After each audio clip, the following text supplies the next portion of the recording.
Today this video is going to be super excited because today I am going to explain the most easiest way to find the domain of a function. So before going to explain the definition of domain of a function and the concepts behind it, first I am going to tell you the definition of a function. So first see the definition of a function. So what is the definition of a function? Definition of a function. So a function is nothing but a relation from one non-empty set to another non-empty set. So mathematically it can be written as f from one non-empty set, that means a, to another non-empty set b. Here a is called the domain of the function and b is called the codomain of the function. So now I am going to explain what is domain of a function. So first listen, the domain of a function is the values of x for which the function is defined. So let's write it on the board so that you can note down domain of a function. The values of x for which the function is defined is known as domain of the function. For example, if a function is defined as f of x equal to x plus 1, then the inputs, that means the values of x, is known as domain of a function. So for this particular function, what is domain of a function? If you plug all values of the points which belongs to the real number set, then you get a finite quantity for this function. Therefore the domain of this function is the set of real numbers. So in this way we can find the domain of a function. So for finding the domain of a function, some important points you have to note. These points are I will explain through this example given on the board. So first example is f of x equal to x square minus 5x plus 2 divided by x square minus 7x plus 12. So example number 2 is root over x minus 2 and example number 3 is 1 by root over x minus 4. So let's first take the first example.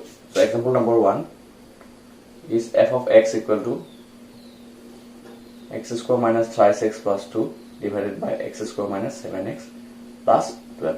This is a rational function. So for finding the domain of this kind of function, we have to note that the denominator of this function should not be equal to 0. If a denominator is equal to 0, that means denominator should not be equal to 0. If denominator equal to 0, then the function again going to be undefined, because something divided by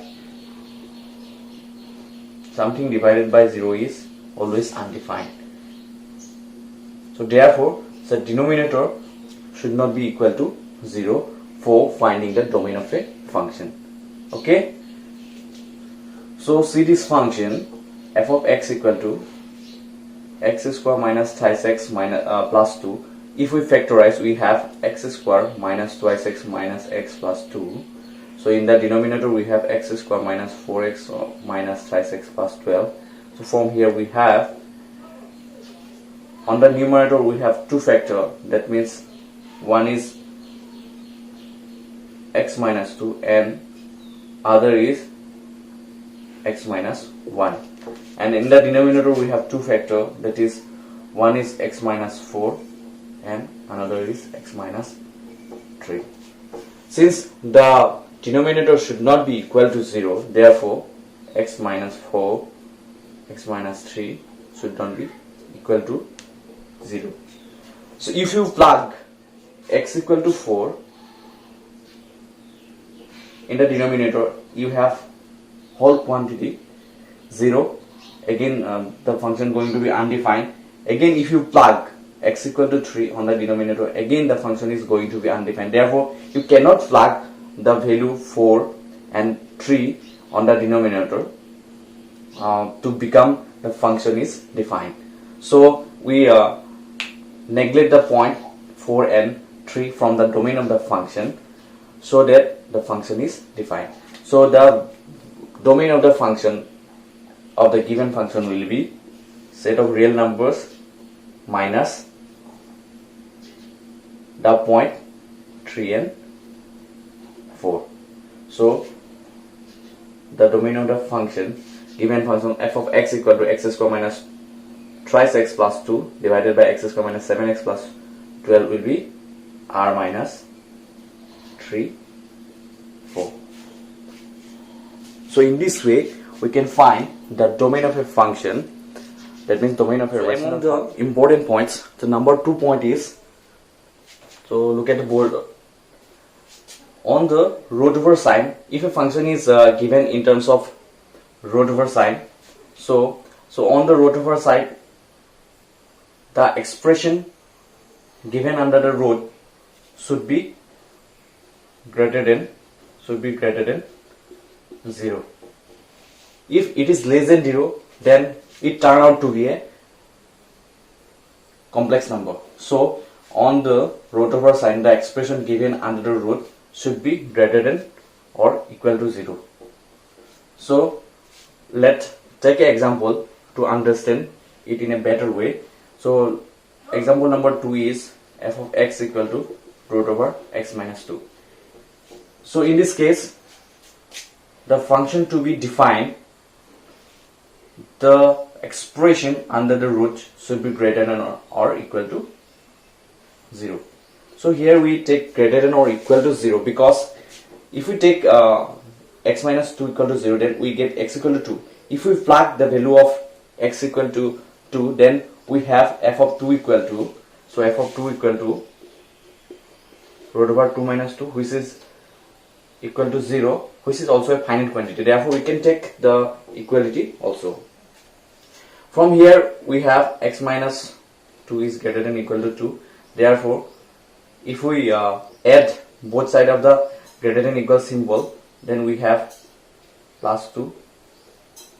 So x is greater than or equal to 2. So from here we can write the domain of the function as domain equal to, since 2 is included, therefore we can write a close bracket 2 and infinity.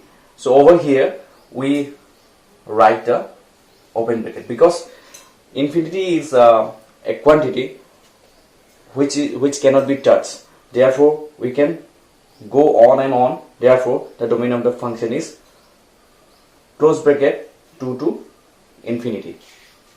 So in this way we can find the domain of a function for a function which is given under the root over sign.